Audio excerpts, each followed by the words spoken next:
Assalamualaikum, good morning everybody. Welcome to Jio Pakistan and good morning. How is everybody doing? अच्छा, cricket की बात करनी है कि नहीं करनी? अब इस पे जरा डबल माइंड हो रहा था मैं इस पे मैं एक दिल तो कह रहा था कि कर लें, एक राय थी कि ना करें। कर लिए, अब तो कर ही लिए तो कर लेते हैं। तो कहना ये था कि क्या ज़बरदस्त स्कोर था। पाकिस्तान ने कल वो मैच खेला है जो कि एक्चुअली इससे पहले जो 2 मैचेस थे ना वो भी ऐसे ही होने चाहिए थे। और फिर बाबर आजम की तो क्या बात है, 150 प्लस उनके रन थे, बट इतना बड़ा स्कोर बनाने के बावजूद रिजवान और बाबर आजम पे ही तकिया है ना। वैसे अगर इन दोनों को निकाल दें तो हमारी बैटिंग लाइनअप नहीं, इमाम ने भी कोई बनाए थे कुछ। हमारा बैटिंग लाइनअप ओवरऑल देखें इंतहाई मीडियोकर, प्रॉब्ली मीडियोकर से भी बिलो एवरेज ही हमें नजर आता है। और वो कहते हैं ना कि एकदम से मंजर बदल गया, हालात बदल गए। मुझे याद आ गया मोमिन साकिब, सो वो मीम याद आ गई। तो ऐसा ही हुआ, 332 का जब टारगेट दिया पाकिस्तान ने तो हमें ये नहीं था, लग रहा कि बहुत ही आसानी से पाकिस्तान ये मैच जीत जाएगा, लेकिन ये भी यकीन नहीं था कि पाकिस्तान ये मैच हार ही जाएगा। नहीं, एक्चुअली जब मुझे तो बड़ा यकीन था कि हम जीतेंगे, बिकॉज़ व्हेन वी स्टार्टेड ये तो यकीन था,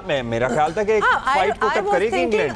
और मैं ये सोच रही थी कि भाई आज तो अब तो वो प्रेशर भी नहीं रहा, सीरीज का तो प्रेशर रहा नहीं है, तो at least give us a match, you know, जो कि बहुत ही कोई अमेजिंग मैच और देखने को मिले। और दिल में ये भी था कि इतना बड़ा टारगेट होगा तो जीतेंगे तो हम ही, बट नहीं हुआ।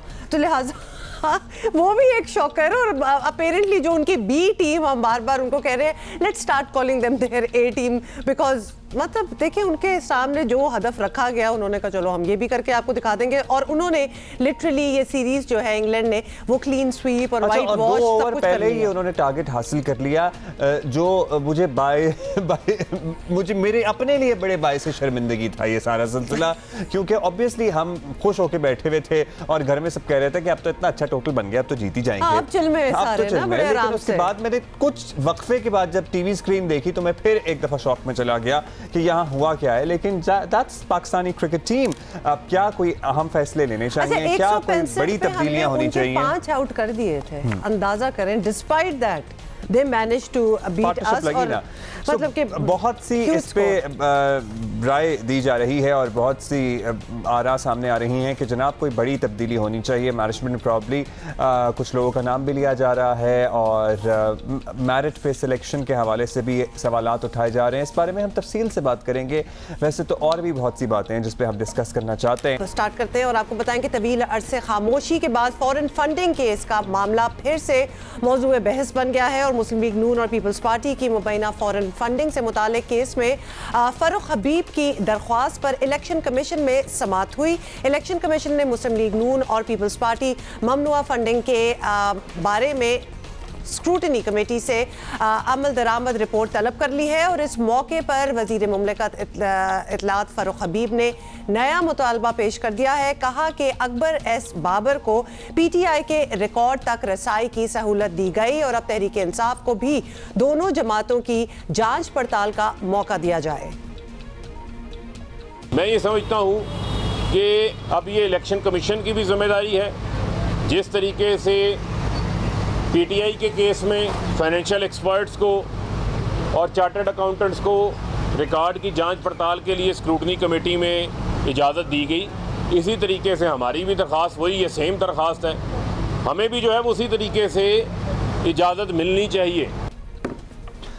दूसरी जानिब अकबर एस बाबर ने PTI के दस्तावेज़ात की जायज़ा रिपोर्ट जमा करा दी है। अदालत में समाअत के बाद अकबर एस बाबर ने स्क्रूटनी कमेटी पर अदम एतमाद का इजहार कर दिया। दावा किया कि तहकीकात का दायरा बढ़ाया जाए तो मज़ीद इंकशाफात सामने आएंगे। एक डाटा को वेरीफाई किया है कई बार और उस डाटा वेरिफिकेशन और इस मुताले के नतीजे में ये रिपोर्ट तश्कील दी गई है। इस रिपोर्ट में जो पाकिस्तान तहरीक इंसाफ ने जो दस्तावेज़ात जमा कराई हैं उसकी तफसीली जांच पड़ताल की गई है। जो आज की जो रिपोर्ट है ये टिप ऑफ द आइसबर्ग है। अभी हमें पाकिस्तान तहरीक इंसाफ के जो ओरिजिनल बैंक स्टेटमेंट्स हैं जो स्टेट बैंक के ज़रिए बरामद हुए हैं, अभी हमें उसकी झलक नहीं दिखाई।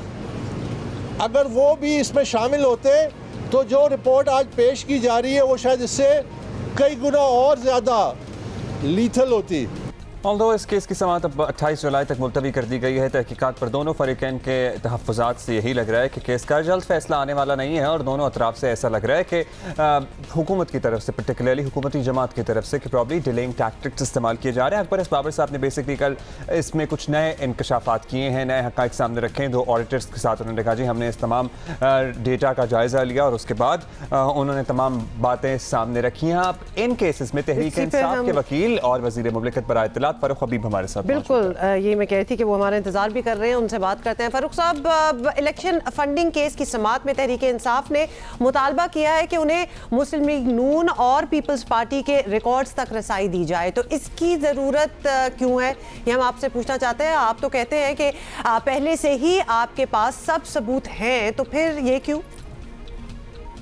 देखें, ये सब सबूत तो हमारे पास जो मौजूद है वो तो मौजूद ही है, वो तो कहीं नहीं जाएंगे। लेकिन ये 4 साल हो गया ये केस चल रहा है और अभी पीपल्स पार्टी और नून लीग के बहुत सारे ऐसे अकाउंट्स निकल आए हैं जो उन्होंने छुपाए हुए हैं और 12 अकाउंट्स जो है वो नून लीग के निकल आए हैं जो गोशवारों में जाहिर नहीं किए गए। 7 अकाउंट्स पीपल्स पार्टी के निकल आए हैं और इनकी मनी लॉन्ड्रिंग की, जाली अकाउंट्स की, टीटीज की इनकी तारीख है। ओसामा बिन लादेन से नून लीग पैसे लेते रहे हैं। तो इसी पे एक इलेक्शन कमीशन ने फैसला दिया कि स्क्रूटनी कमेटी, जिसका काम था अकाउंट्स को स्क्रूटनाइज करना और उनके TORs में भी लिखा हुआ है और उनमें एक लॉ के एक्सपर्ट भी हैं, उनमें एक जो चार्टर्ड अकाउंटेंट हैं वो भी नुमाइंदे हैं, स्क्रूटनी कमेटी के मेंबर हैं। लेकिन उस स्क्रूटनी कमेटी के अलावा इलेक्शन कमीशन ने PTI केस में अकबर एस बाबर को PTI का रिकॉर्ड देखने के लिए चार्टर्ड अकाउंटर और फाइनेंशियल एक्सपर्ट को अलाउ किया। तो हम चाहते हैं कि वही फैसला जो है वो सबके लिए होना चाहिए और हमें भी अलाउ करें एक फाइनेंशियल एक्सपर्ट और चार्टर्ड अकाउंटेंट जो कि PMLN ने अभी तक जो भी जवाब जमा करवाया है, जो भी रिकॉर्ड है, उस रिकॉर्ड को उस अंदाज से देख सकें और उसका जायजा ले सकें। तो ये हमारी बेसिक जो है वो पिटीशन है। इसका उस चीज़ से कोई ताल्लुक नहीं है कि तमाम सबूत मौजूद नहीं है तो फिर भी हम क्यों मांगे। फारूक साहब, जितनी तवज्जो आपकी पीपल्स पार्टी मुस्लिम लीग नून की तरफ है, इतनी तवज्जो PTI के अकाउंट्स और ये फंडिंग के हवाले से इलेक्शन कमीशन को मुतमईन करने में भी हो, तो शायद ये केस आपकी तरफ से, पर्टिकुलरली पाकिस्तान तहरीक इंसाफ की तरफ से जो केस बना हुआ है, इतने साल से आप खुद ही कह रहे हैं समाज चल रही है, निमट जाएगा। और दूसरों की क्या बात करनी है कि कौन ओसामा बिन लादेन से पैसे लेता रहा या कौन उसे शहीद करार देता रहा। अभी इस केस के बारे में बात करते हैं। अब ये बताइएगा कि कभी दरख्वास्त गुजार और दीगर फरीक, आपको पता है, मुख्तलिफ दरख्वास्तें लाते रहते हैं, जैसे कि आपकी तरफ से भी लाई गई है, तो इस केस का फैसला तो ऐसा लग रहा है और दूर होता जाएगा। इसको अगर आम फहम में देखें तो डिलेइंग टैक्टिक क्या समझा जाए, नहीं समझा जाए, आपको क्या लगता है? अगर इस तरह की दरख्वास्तें आती रहीं तो आपको मुस्तकबिल करीब में इस केस का फैसला होता नजर आ रहा है? देखें, हम तो ये तो मैंडेटरी है, पहले वैसे ही मैंडेटरी है, कानून के मुताबिक भी है, इलेक्शन एक्ट 2017 के मुताबिक भी, पॉलिटिकल पार्टीज आर्डर 2002 के मुताबिक भी, कि कोई भी सियासी जमात है उसमें इलेक्शन कमीशन में अपने गोशवारे भी जमा करवाने हैं और इलेक्शन कमीशन ने उन गोशवारों की जांच पड़ताल भी करनी है। और ये सुप्रीम कोर्ट का भी फैसला आया हुआ है हनीफ आबादी केस में 2017 में, जहां पर सुप्रीम कोर्ट ने इलेक्शन कमीशन को डायरेक्ट किया था कि आप तमाम पार्टीज का अकाउंट्स की जांच पड़ताल करें विदाउट एनी डिस्क्रिमिनेशन। और इलेक्शन कमीशन ने उसी की हिदायत के ऊपर ये तमाम कमेटियां भी बनाई थी और ये स्क्रूटनी कमेटी इसके ऊपर अपना काम भी कर रही है। हम तो चाहते हैं कि इसकी बेशक डे टू डे हेयरिंग करें, इसकी जल्द से जल्द इसकी केस को निपटाएं और जो पॉलिटिकल पार्टीज की तरफ से जो फॉरेन फंडिंग है, ममनुआ फंडिंग है, उसका जो फैसला है वो जल्द से जल्द सामने आए। अच्छा फारूक हबीब साहब, ये भी कोई ढकी छुपी बात नहीं है कि इलेक्शन कमीशन से मुतालिक तहरीक इंसाफ के तहफ़्फ़ुज़ात का भी एक अहम मसला है जिसका बहुत बार इजहार किया जा चुका है और हमने इस फोरम पे इस पर बात भी की है।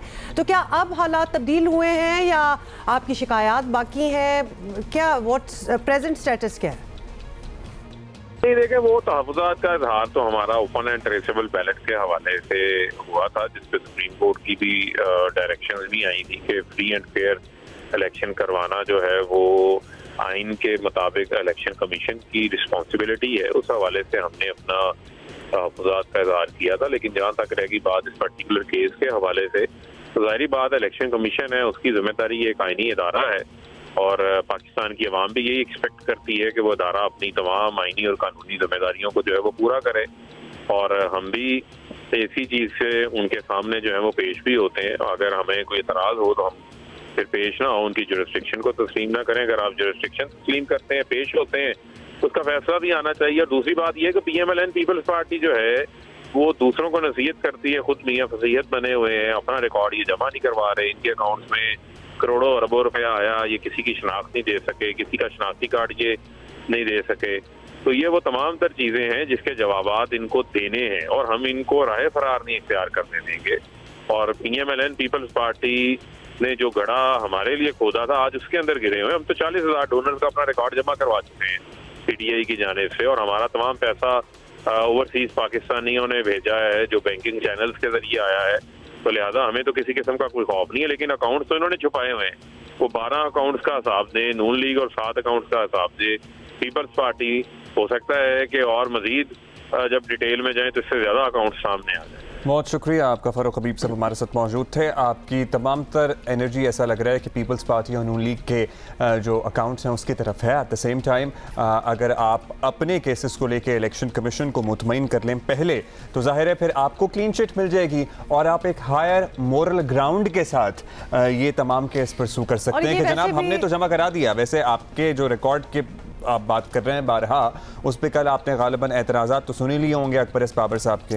अकबर एस बाबर साहब भी हमें ज्वाइन कर रहे हैं तो उनसे बात भी कर लेते हैं। लेकिन ये हमारा बाय द वे एक नेशनल पास टाइम भी है, फेवरेट पास टाइम भी है कि जब अपने ऊपर कोई इल्ज़ाम लगाओ तो जल्दी से बाकियों को भी जमा कर लो और उसके बारे में और उसके बारे में सारों के बारे में बात करना शुरू कर दो। ये बिल्कुल ऐसी ही बात है कि मोहल्ले में किसी के घर लड़ाई हो रही हो, डोमेस्टिक वायलेंस का कोई मामला हो रहा हो और मोहल्ले वाले उसके घर पहुंचे कि जनाब आपके घर क्या हो रहा है, तो वो कहें कि जनाब आपके घर से भी तो कल हांडी जलने की बू आ रही थी। तो बिल्कुल ऐसी ही बात, मतलब ये बड़ी बेसिक किस्म की चीज़ होगी है। एनीवे जी, तहरीक इंसाफ फंडिंग केस के दरख्वास्त गुजार अकबर एस बाबर हमें ज्वाइन कर चुके हैं, उनका मौक़िफ़ जानते हैं। अभी अकबर साहब, हमारी फ़ारूक हबीब साहब ने से बात हो रही थी, उन्होंने दरख्वास्त की है उन्हें पीपल्स पार्टी और मुस्लिम लीग नून के रिकॉर्ड तक रसाई दी जाए जैसे आपको तहरीक इंसाफ के रिकॉर्ड तक रसाई है। तो ये तो बड़ी मुनासिब डिमांड उनकी तरफ से है कि जी ये तो दिस इज़ वेरी फेयर। तो आपको क्या लग रहा? बिस्मिल्लाहिर्रहमानिर्रहीम। देखिए, जहाँ तक डॉक्यूमेंट्स तक रसाई का ताल्लुक़ है तो तकरीबन 7 साल यानी 7वां साल अब होने वाला है इस केस को, PTI ने अपने डॉक्यूमेंट्स से रसाई से इनकार किया, स्क्रूटनी कमेटी पे दबाव डाला, वो उनकी डॉक्यूमेंटेड ऑर्डर शीट में लिखा है। आज तक हमें ओरिजिनल PTI के बैंक अकाउंट जो स्टेट बैंक के ज़रिए आए वो हमें नहीं दिए गए, ना ही हमें दिखाए गए। 4 मुलाजमीन PTI के जिनको ये इख्तियार दिया गया कि वो पाकिस्तान और बैरून मुल्क से फंडिंग एक्सेप्ट करें अपने प्राइवेट बैंक अकाउंट्स में, और इस अमल में PTI के चेयरमैन इमरान खान और उस वक्त के secretary general doctor Arif Alvi भी शामिल थे, क्योंकि उस दस्तावेज़ जिसमें ये इजाज़त दी गई उसमें दोनों के नाम लिखे हैं। Copy to Imran Khan PTI chairman, copy to doctor Arif Alvi secretary general PTI।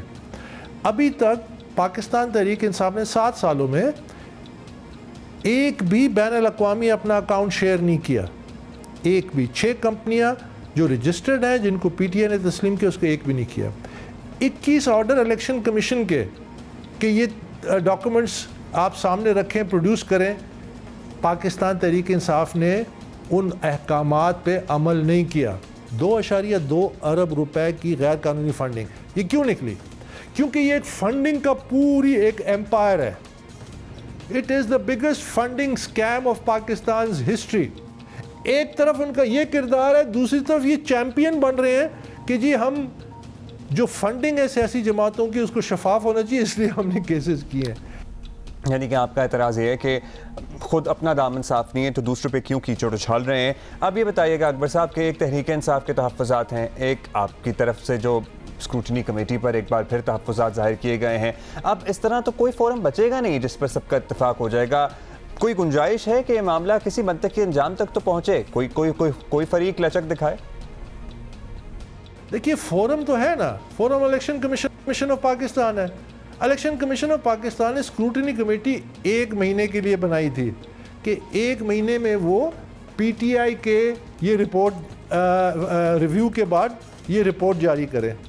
3.5 साल हो गए हैं, अब मैं बूढ़ा होने वाला हूँ, मतलब कब तक आप इंतज़ार करेंगे? और हकीकत ये है कि 55 घंटे हमें दिए गए। 55 घंटे में हमने तकरीबन 100 सफ़ों की डिटेल्ड रिपोर्ट दी है। उसमें हमने रेफरेंसेस दिए हैं कि इस पीटीआई के डॉक्यूमेंट के इस पेज में इस ट्रांजैक्शन, इस रेफरेंस से ये चीज़ सामने आ रही है। $2.2 बिलियन की गैर कानूनी फंडिंग सामने आई है। और हम अब इलेक्शन कमीशन से कह रहे हैं, हमें इदारों पे भरोसा है, हम इलेक्शन कमीशन से कह रहे हैं। स्क्रूटनी कमेटी तो कोई इदारा नहीं है, ये तो एक महीने के लिए बनाया था, तो हम क्यों अभी मजीद 3.5 साल इसी कमेटी के हत्थे चढ़े हुए हैं? अच्छा, थैंक यू। अकबर इसबाबर साहब हमारे साथ मौजूद थे। जो उनका मौक़िफ़ है वो भी आपने जान लिया। लेट्स सी, बड़े दिन बाद वैसे इस केस पर बात हुई है, कहीं पस मंज़र में चला गया था। इस बारे में जो भी डेवलपमेंट होगी we will bring forward for you. और अभी अकबर साहब कह रहे हैं कि मैं बूढ़ा होने वाला हूँ। हाँ। लेकिन age is just a number sir. हाँ बिल्कुल, मतलब खान साहब को देखें, वो तो बूढ़े हुए ही नहीं हैं और वो तो होंगे भी नहीं। अभी बिल्कुल पेस चेंज करने लगे, क्योंकि हम भूल जाते हैं बार बार कि अगले हफ्ते ईद है भाई, तो ईद की हमने बातें नहीं शुरू की, लेकिन आज भूल क्यों जाते हैं? आपको पता है कि बड़ा दुख है लोगों को कि सिर्फ 3 छुट्टियां दी गई हैं। वैसे क्या कौन सी है? Tuesday, Wednesday, Thursday? That's it. What about Friday? नहीं दी ना छुट्टी। वैसे ही किसी ने नहीं आना तो लोगों की जो एब्सेंट मार्क होगी एक छुट्टी दे देते यार। It does not make sense. It does not make मुझे sense. यकीन है कि ये रेक्टिफाई होगा और फ्राइडे की भी छुट्टी हो जाएगी। Not that we need any more that would be the third day of Eid. बहुत से लोग actually I know कुर्बानी करते हैं third day of Eid.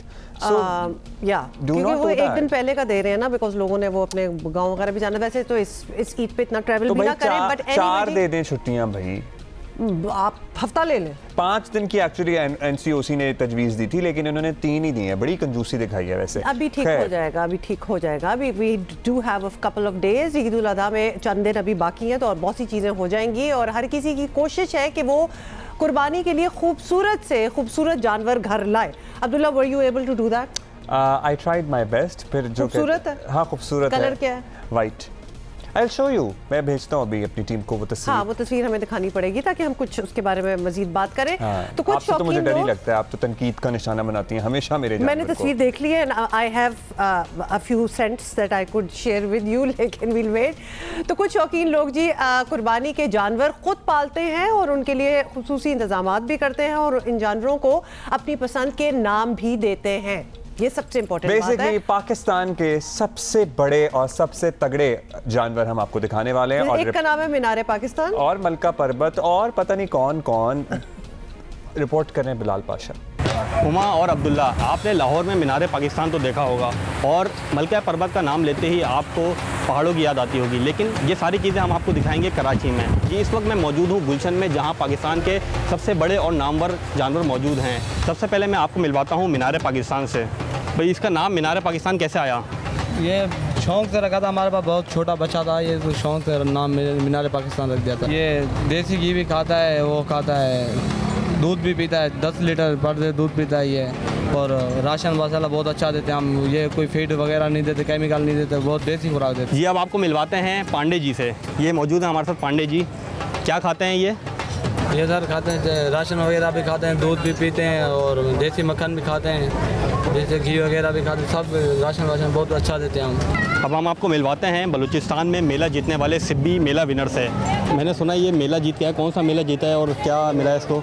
Balochistan में मेला जीत के आया है, ये उसको अवार्ड भी मिला है माशाल्लाह। बहुत पूरे सिब्बियों में से जितना भी बड़ा बछड़ा था हमारा बछड़ा निकला है ये। अब हम मौजूद हैं उस खूबसूरत जानवर के पास जिसको मलका पर्वत कहा जाता है। सर ये हमारे ले आए थे, छोटी थी, बहुत छोटी थी, हमारे सेठ लाए थे इसको, तो माशाल्लाह बहुत खूबसूरत थी, बहुत टहलने भी बहुत अच्छी थी। इसका नाम इस वजह से हमारे सेठों ने बैठे हुए थे महफिल में, तो इसका नाम मलका पर्वत दे दिया था। सब जानवर पलवाए गए हैं फार्म पे हमारे, तो वहाँ पर हर साल की तरीके से पलवाए जाते हैं। और जो और भी जानवर होते हैं पलवाने के लिए, लेकिन जो अपने पर्सनल जानवर होते हैं उनको घर पे लेके आ जाते हैं कुर्बानी के लिए। और बाकी जो है मवेशी मंडी में और जो है बाड़े से वहाँ से सेल आउट भी कर दिए जाते थे। वैसे तो पूरे पाकिस्तान में ईद कुर्बान की तैयारियां जारी हैं, लेकिन कराची वाले हर त्यौहार में बढ़ चढ़कर हिस्सा लेते हैं। इसकी ज़िंदा मिसाल यहाँ मौजूद पाकिस्तान के सबसे खूबसूरत और बड़े जानवर हैं। These are like huge।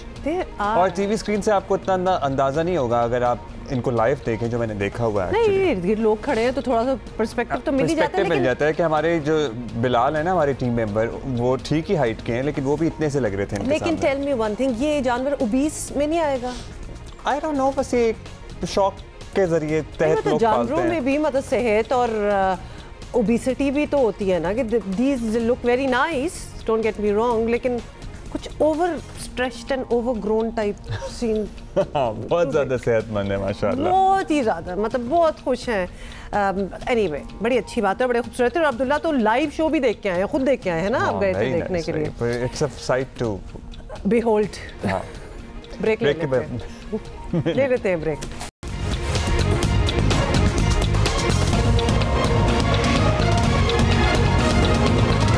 और उस्मान डार साहब, सबसे पहले तो आपसे यही पूछेंगे कि सियालकोट के नए प्रोजेक्ट्स का इफ्तिताह शहर के बड़े टैक्स जिन्होंने दिए हैं टैक्स पेयर से कराया जा रहा है, which is actually quite a good thing. आप समझते हैं कि इससे टैक्स देने की रिवायत बढ़ेगी?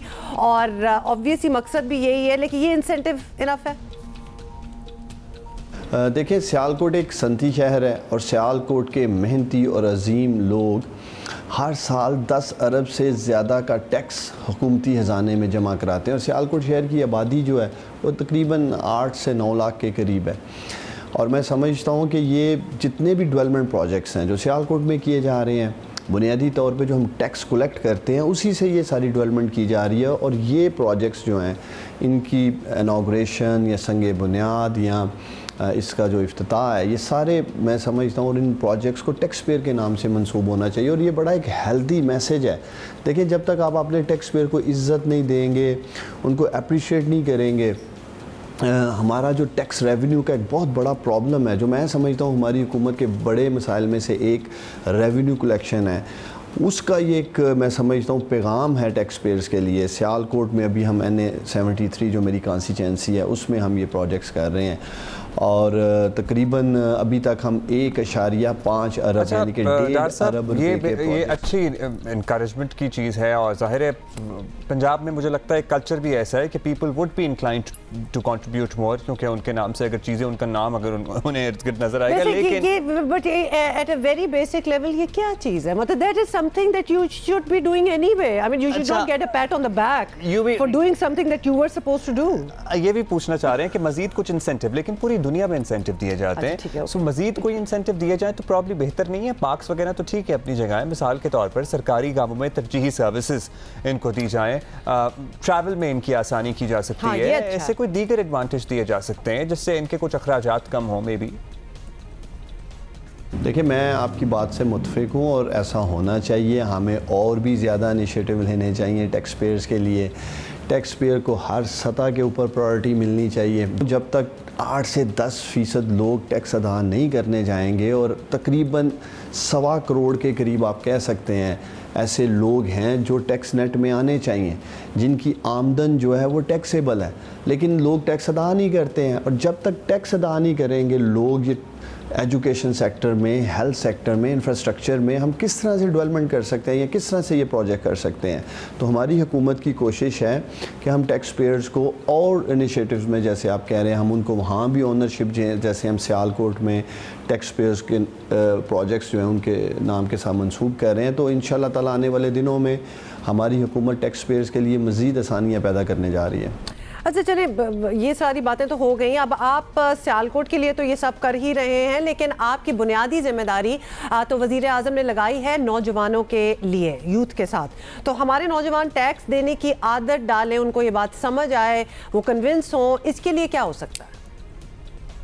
देखिए, मैं समझता हूँ हमारे नौजवान ऑलरेडी मुआशरत में अच्छा खासा अपना हिस्सा डाल रहे हैं, बिलखसूस ई-कॉमर्स जो इस वक्त ग्लोबल फ्लेवर है, और जितने भी फ्रीलांसिंग बिज़नेस में हमारे यंग नौजवान हैं वो माशाल्लाह कारोबार भी कर रहे हैं और उसमें टैक्स की सूरत में हुकूमती ख़जाने में अपना हिस्सा भी डाल रहे हैं। हम और बहुत सारी ऐसी फैसिलिटीज़ नौजवानों को देना चाह रहे हैं जिससे उनका एंटरप्रेन्योरशिप का, कारोबार की तरफ रुझान बढ़े, जॉब सीकर की जगह वो जॉब क्रिएटर बने। और यही कामयाब जवान प्रोग्राम जिसको मैं देख रहा हूँ, उसका जो एक कंपोनेंट है वो सब्सिडाइज लोन देना, कामयाब जवान बिज़नेस लोन, उसका बुनियादी मकसद ये है कि हम नौजवानों को ज़्यादा से ज़्यादा बिजनेसेस की तरफ लेके आएँ।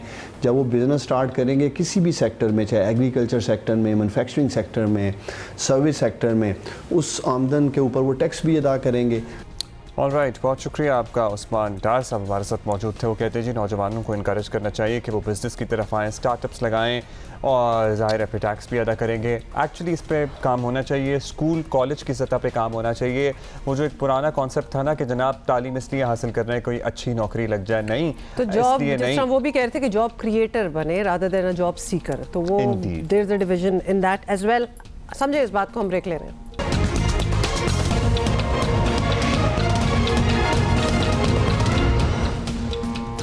अच्छा जी, आपको पता है कि अब बहुत से महकमों में खवातीन नजर आती हैं जिसमें पहले नहीं नजर आती थी। और ट्रैफिक पुलिस का, ट्रैफिक पुलिस पे तो चलें, आपको याद है वो रुबीना अशरफ वाला ड्रामा हमारे बचपन में आता था जिसमें वो पुलिस इंस्पेक्टर थी। खैर, अब ट्रैफिक पुलिस में भी जो है वो खवातीन हमें नजर आती हैं, लेकिन एक बड़ी अजीब सी बात है कि हाँ, अजीब सी बात मुझे लगी जैसे ही मैं खुश हुई इस बात से कि जी ट्रैफिक पुलिस में खवातीन है, कराची की हम बात कर रहे हैं, तो अब ये रुझान हमें देखा जा रहा है। लेकिन फिलहाल खवातीन एहलकार जो हैं पुलिस की, उनको चालान करने का इख्तियार नहीं है, तो फिर काम क्या है? मतलब they can not be just there for nothing. भाई इस बारे में तो शारा फैसल पर ट्रैफिक पुलिस ने एक नया विमेन स्क्वाड तश्कील दिया है और ये विमेन स्क्वाड मुश्तमिल है 4 खवातीन पे, जिनमें से 2 मदर हैं, वर्किंग मदर हैं, 2 इसमें कराची आइट है, तमाम की तमाम पढ़ी लिखी खवातीन हैं, तमाम की तमाम, और इसमें से एक सिंगल मदर भी है। कोई प्रॉब्लम तो नहीं होती इस दौरान, काम के दौरान आपको? ज़िंदगी में तो बात की जाए तो प्रॉब्लम तो आती रहती है, मगर ये शुक्र है कि माशाल्लाह से अभी तक प्रॉब्लम आई है, मगर ये कि सारा मसला हल हो गया, शुक्र है खैरियत से। अस्सलाम वालेकुम जी, क्या नाम है आपका? सहरी कमल। सहरी साहबा, ये बताएं कि आपने इस स्पोर्ट को ज्वाइन किया है मर्दों की सोसाइटी में, जहाँ पे ट्रैफिक पुलिस एहलकारों को शदीद मुश्किलात का सामना करना पड़ता है। एज आ विमेन खातून होने के नाते आपने एक कदम आगे बढ़ाया है, किसी किस्म का खौफ तो नहीं है, कर लेंगी जो अपनी ड्यूटी है उसको? नहीं, हमें किसी किस्म का भी खौफ नहीं है, क्योंकि हमने ट्रैफिक पुलिस अपने शौक से ज्वाइन किया था। अमरीन साहबा, ये बताएं, आप वर्किंग मदर हैं, तो इतनी सख्त ड्यूटी के बाद आपको शारा फैसल पे तैनात किया गया है, इतनी सख्त ड्यूटी के बाद घर पे बच्चों को कैसे देखती हैं, और क्या खावन की तरफ से या आपके अहल खाना की तरफ से कोई दबाव, कोई ममानियत तो नहीं है आपको?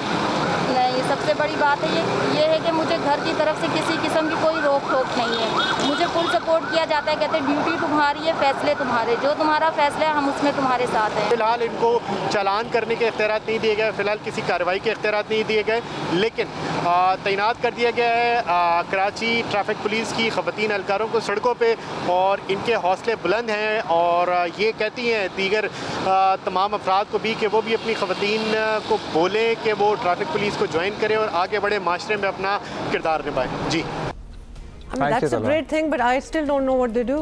तो इनको इख्तियार हासिल होना चाहिए चलाने। ट्रैफिक कंट्रोल करेंगी ना। We are going to take a headline break, उसके बाद मिलते हैं। कमाल कर रही हैं हमारी लड़कियां वर्ल्ड ओवर, और फिर मलाला डे जब बनाने की बात आती है तो लोगों को इतने मसले हो जाते हैं कि ऑनेस्टली शर्म आती है और एम्बेरसमेंट होती है कि हम पाकिस्तानी ही सबसे बड़े दुश्मन होते हैं दूसरे पाकिस्तानियों के। Sorry, I had to say that. वैसे भी आपको पता है ना कि हमारे यहाँ जब हीरो या हीरोइज्म की बात हो तो हमें वही लोग अच्छे लगते हैं जो इस दुनिया से चले जाते हैं। मतलब कोई जिंदा कैसे बच गए, वो हीरो कैसे हो सकते हैं जो जिंदा बच गए? मलाला को लेकर हमें समझ नहीं आता कि एतराज क्या है कि वो जिंदा क्यों बच गई, या फिर उन्होंने ऐसा क्या जुर्म कर दिया जिस पे हमें इतना एतराज है और हम उनका नाम सुनते ही आग बबूला हो जाते हैं। या फिर सब कुछ सही था अगर वो लड़की ना होती और यही सब कुछ किसी लड़के के साथ हुआ होता तो हमारा हीरो भी हो जाता। But anyway, forget that, because बात हमने कोई और करनी है। और आपको बताएं कि आज़ाद कश्मीर कानून साज असेंबली के आम इंतखाबात 25 जुलाई को होने जा रहे हैं। आज़ाद कश्मीर के 33 और मुहाजिरीन जम्मू कश्मीर के 12 हल्कों पर इंतखाबात होंगे और असेंबली की कुल आपको बताएं 53 नशिस्तों में से 45 नशिस्तों के लिए 724 उम्मीदवार जो हैं वो इलेक्शन लड़ेंगे। 32 लाख से जायद वोटर्स हक रायदही का इस्तेमाल करेंगे और इंतखाबात में मुस्लिम लीग नून, पीपल्स पार्टी, तहरीक इंसाफ, जमात इस्लामी और मुस्लिम कॉन्फ्रेंस ने उम्मीदवारों के नाम का ऐलान कर दिया है। सभी जमातें इंतखाबात जीतने के लिए पूरा जोर लगा रही हैं। असल मुकाबला तो आप समझ ही गए होंगे, पाकिस्तान की 3 बड़ी पार्टियों के दरमियान ही मुतवक्के है और पाकिस्तान से अहम सियासी जमातों के कायदीन आज़ाद कश्मीर पहुँच चुके हैं और बहुत ही कैंपेनिंग उधर हो रही है, वो आपने देखा भी है। जोर शोर से जारी है। लफ्ज़ी गोलाबारी में हुकूमती नुमाइंदों की जानिब से अखलाकी हुदूद पामाल होती नजर आई। मुखालिफिन को गद्दार और डाकू जैसे अलकाबात से नवाजा गया। वैसे why are you so surprised on डाकू, क्योंकि ये तो टॉप लीडरशिप की तरफ से, लेकिन आई एम सरप्राइज जो लोग देखने आए होते हैं ना, जो आपके फॉलोअर्स होते हैं, और वो आपको ऐसी बातें जब सुन रहे होते हैं, do they like you back? मतलब कोई भी बंदा खड़े होकर किसी को अगर डाकू शाकू कह रहा हो, why do you want to follow that person? Don't you see Twitter as in? I do and I am always shocked. ये देखें, सरदारी, ये बिल्लो रानी तेरे गुनाहों की सजा है उस जात की तरफ से। ये वही भुट्टो है कि जब समझ गया कि अक्सरियत नहीं रह सकता तो अपनी वज़ीर आज़म की कुर्सी के लिए उधर तुम इधर हम, मुल्क को तोड़ दिया इस गद्दार ने। नवाज शरीफ एक डाकू, आज उसकी बेटी आई कहती है मैं कश्मीरी हूं। तू नवाज शरीफ डाकू की बेटी है। रानी कहां से बन गई? दादा इसका तो लुहार था। रानी तो हमारे वोटों से बन गई कि नवाज शरीफ जब बादशाह बन गया पैसा कमाकर, तो डाकू नानी है ये डाकू नानी हमारे साथ मज़ीद धोखे नहीं कर सकती। You know what? This is the reality. The rest is just facade. It's disgusting. I'm sorry, but मैं इनको सुन भी नहीं सकती। और आपको याद है गिलगित बल्तिस्तान के भी जो इलेक्शंस हो रहे थे, तो इस इंसान के यही स्टेटमेंट थे, डाकू एंड ऑल दैट।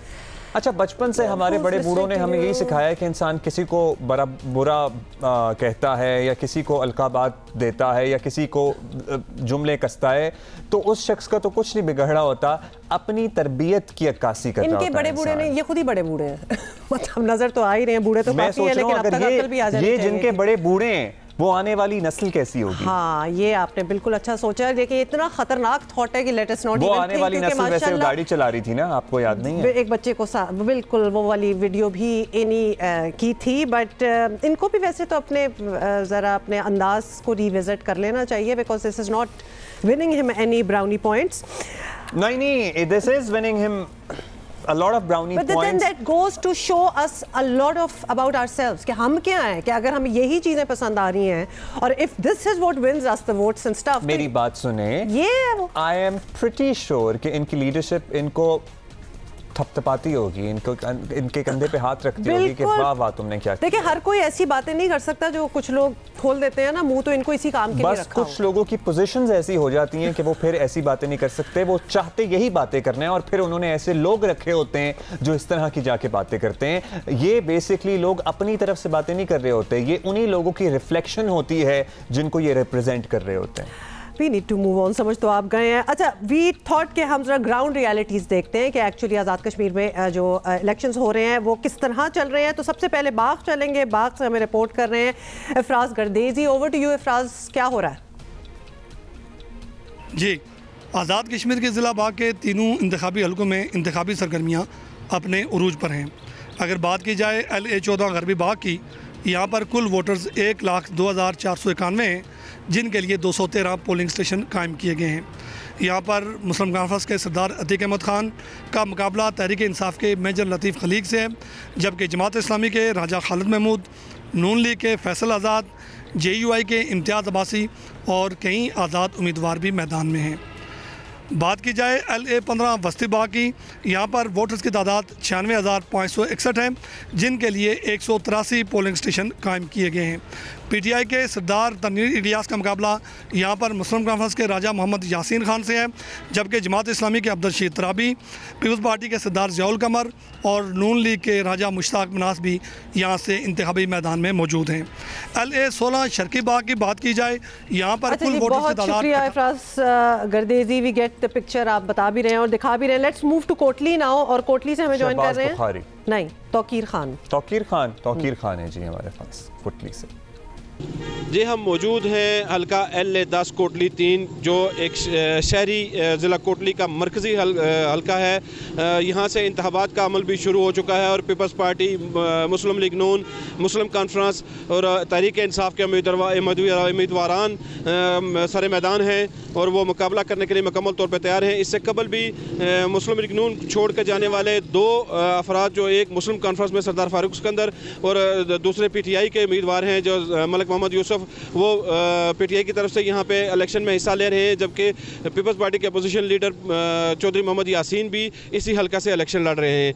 अगर हम बात करें यहाँ के वोटरों की तो 72,433 कुल रजिस्टर्ड वोटर हैं, जिसमें 33,036 खवातीन वोटर हैं और 39,437 मर्द वोटर हैं, जो कि 25 तारीख को अपना हक़ रायदही इस्तेमाल करके अपने मेंबर को असेंबली में पहुँचाएँगे।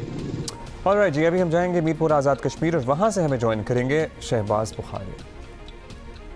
बहुत शुक्रिया हुमा एंड अब्दुल्ला। आज़ाद कश्मीर में 25 जुलाई को आम इंतखाबात होने जा रहे हैं। सियासी गहमा गहमी है, जो टेम्परेचर है वो नुक्ता अरूज पर पहुंच चुका है। चूँकि आज मीरपुर आज़ाद कश्मीर में बारिश भी हुई है, मौसम खासा खुशगवार है, लेकिन सियासी जो गहमा गहमी है वो अरूज पर है।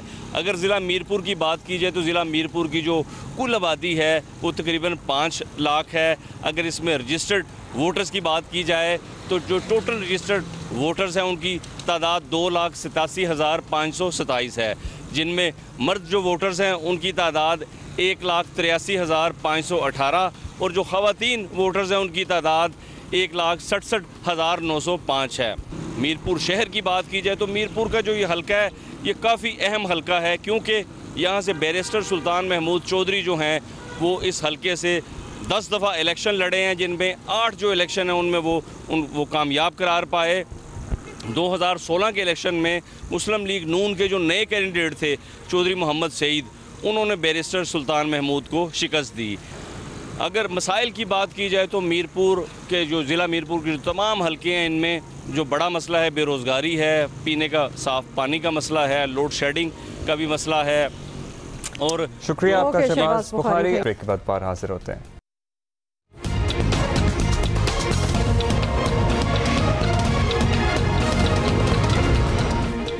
जनाब, one of our top stories, खवातीन के साथ घरेलू तशद्दुद दीगर मसाइल के हल के लिए पाकिस्तानी नौजवान आलमी सतह पर भी सरगर्म नजर आते हैं। और जब हम डोमेस्टिक वायलेंस की बात करते हैं तो it is not just restricted to our continent और आवर रीजन, एक ग्लोबल मसला है डोमेस्टिक वायलेंस। बड़े तरक्की याफ्ता और पढ़े लिखे माशरों में भी घरेलू तशद्दुद आम है। That is very true. और आपको बताएं कि दुबई में पाकिस्तानी लड़की लामिया भट्ट, इनका नाम है, ख़वातीन की फलाह बहबूद और सिनफी बराबरी के फ़रोग के लिए अक़वाम मुत्तहिदा की गर्ल अप फाउंडेशन में एडवाइज़र मुंतखब हुई हैं। ज़बरदस्त बात है ये। आपको बताएं कि 17 साला लामिया गर्ल अप फाउंडेशन में ना सिर्फ पाकिस्तान बल्कि मुत्तहिदा अरब अमारात से ताल्लुक़ रखने वाली पहली नौजवान एडवाइज़र बन गई हैं। लामिया 17 ममालिक में मौजूद फाउंडेशन के 70 क्लब्स की मावनत करेंगी। रवायती सिनफी तसव्वुरात जो है उनको तोड़ने के लिए पुरअज़म लामिया भट्ट आज जियो पाकिस्तान की मेहमान है। Lamia is joining us from Dubai. Lamia, thank you so much. क्या हाल है आपका? और प्लीज़ बताइएगा ये जो आपको एडवाइजरशिप मिली है फॉर गर्ल अप फाउंडेशन, ये what does it mean to you? Assalamu alaikum. Thank you so much for having me on the show. Being a teen advisor for Girl Up, United Nations Foundation, is a huge, matter of pride for me and a great achievement. Because for me personally, my Pakistani identity is very important to me, and to be able to represent Pakistan at this global stage, it means a lot to me. To also be able to अब जो मैं हमेशा believe करती थी कि gender equality में कि ऐसे क्यों मसले हो रहे हैं, what is the reason behind it and how can we help it. तो ये ग्लोबल प्लेटफॉर्म है to be able to raise my opinions and to be able to give a lot of underrepresented girls the platform as well. It means a lot to me and thank you so much for having me on your show. It does mean a lot to you, but ये platform क्या करेगा? आप किस तरह से इन लोगों को facilitate करेंगी? और particularly when it comes to South Asian region और पाकिस्तान, वहाँ पे जो हमारा ये तबका है सारा, जिसको ज़ाहिर है जिसकी आवाज़ इतनी बुलंद नहीं है, उनकी बेहतरी के लिए क्या किया जाएगा? तो सबसे जो बेस्ट पार्ट है अबाउट दिस इज के you take it on a global stage कि जो भी इश्यूज हो रहे हैं, you can help find a solution for it on a global stage. जैसे कि आपने बिगिनिंग में डोमेस्टिक वायलेंस का बात किया, it's not only just in Pakistan, globally, लेकिन that is the reason why मैंने अप्लाई किया, क्योंकि we need to you know put more emphasis on this and make sure that governments are listening, के सुन रहे हैं कि यू नो डोमेस्टिक वायलेंस के बारे कुछ करना है हमें गर्ल्स एजुकेशन के लिए सिर्फ स्पीचेस नहीं देना, हमें कुछ actually you know we need to do something. इजाज़त से एक राय लेना चाहता हूँ मैं। लामिया is a youngster and she is doing so much for domestic violence and girls education. लामिया, आपकी क्या राय है, आपका पर्सपेक्टिव क्या है? हम लोगों को मलाला यूसुफजई से क्या मसला है? एक ख़ास एक महदूद माशरती तबके को, क्या मलाला हमारी हीरो नहीं है या उन्हें नहीं होना चाहिए हमारा हीरो? आपकी एक इंडिपेंडेंट राय लेना चाहते हैं हम। My personal opinion is that because of Malala, इतने सारे लोगों को पता है कि there are these strong Pakistani girls who can give their opinion and she is doing us proud internationally. मसला तो मैं honestly अभी तक कभी नहीं समझी, क्योंकि गर्ल्स एजुकेशन के लिए उन्होंने इतना कुछ किया है, पाकिस्तान में गर्ल्स एजुकेशन के लिए कितना कुछ किया है। तो sometimes an opinionated girl can you know be a threat to society. अभी तक मैं समझी नहीं क्यों। बहुत अच्छी बात है, बल्कि अभी we will take you out of this difficulty, क्योंकि ये बड़ा मुश्किल हो जाता है। हम भी कभी कभार ये वंडर करते हैं कि ये हेट मलाला ये क्यों इतना पॉपुलर एक चीज़ बन गई है इधर। लेकिन आपके तासुरात सुन के खुशी हुई। लामिया, जल्दी से बता दें, how were you picked for this you know such a leadership role जो आपको गर्ल अप फाउंडेशन ने मिला है, खासतौर पे because you are representing Pakistan, you are representing UAE as well, तो ये how did this come about to you? जी ये बहुत ही competitive एप्लीकेशन है। सिर्फ 5% of girls who apply get in. बहुत सारे एसेज लिखने होते हैं, बहुत सारे वीडियो इंटरव्यूज करने होते हैं सीधा यूनाइटेड नेशन फाउंडेशन के रिप्रेजेंटेटिव्स के साथ जो वाशिंगटन में हैं। तो बहुत ही you know I found out about it through social media. आजकल you know social media इतना fast paced है, you can see everything and you can apply for so many things. तो मैंने उससे किया और to be able to again like you said Pakistan और अपने यूएई के जो आइडेंटिटी है उसको रिप्रेजेंट करना is very important to me. और मैं सिर्फ जल्दी से ये कहना चाहती हूँ कि अगर कोई भी लड़की ये देख रही है, अगर कोई भी गवर्नमेंट ऑफिशियल ये देख रहा है, for some reason, you know, Prime Minister Imran Khan is seeing this, I just want to let everyone know that Pakistani youth, especially overseas Pakistani youth like myself, we are ready to help our country in whichever way we can. And seriously, being a Pakistani is a great matter of pride to me. Zabardast, Lamia, thank you so much for being with us. बड़े अच्छे आपके तासुरात हैं, and we have no doubt that you will do well and you will make Pakistanis proud. मतलब पाकिस्तान से बाहर भी जो पाकिस्तान के बच्चे बच्चियां हैं, they are so they want to contribute and they want to give back. अभी ब्रेक के बाद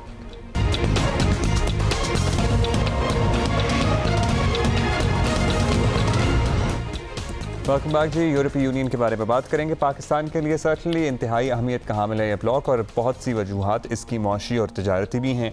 और हमारे कॉरेस्पॉन्डेंट हैं रियाज एंडी, उन्होंने पाकिस्तान में यूरोपीय यूनियन के सफ़ीर एंड्रूला कैमिनारा से बात की है। Fine pronouncing the name correctly, तो उनसे फिर मुलाकात करा रहे हैं हमारी रियाज Andy.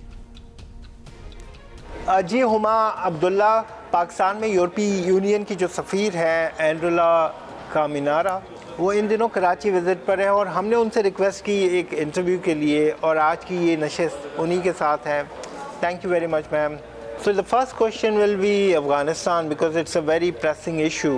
What is your take on that? We have been promoting a peaceful resolution at the negotiating table.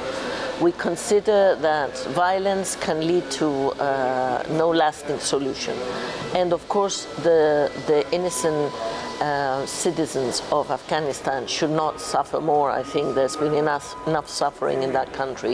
The solution of course has to be Afghan-led, Afghan-owned. It's not something that the international community can impose. So are you saying that whatever be Afghan people's decision would be, you will accept that?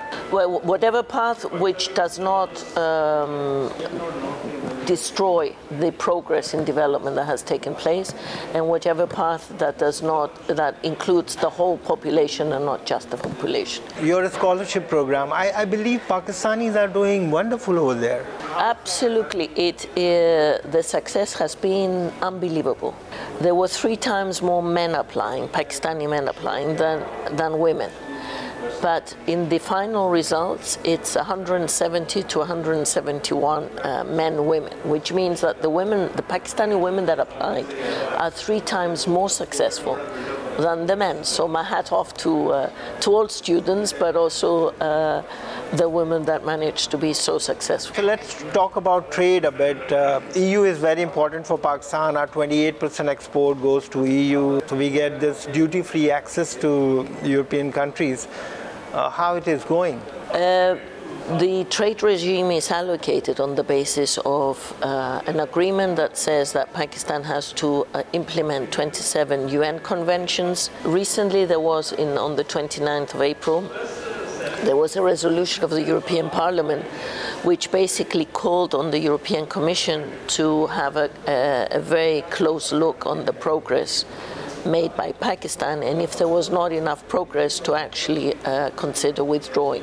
There's a number of things that can be done, that can be tabled within the next months or so, in order to be able to show that yes, Pakistan is on track of what they promised to deliver, and then avoid any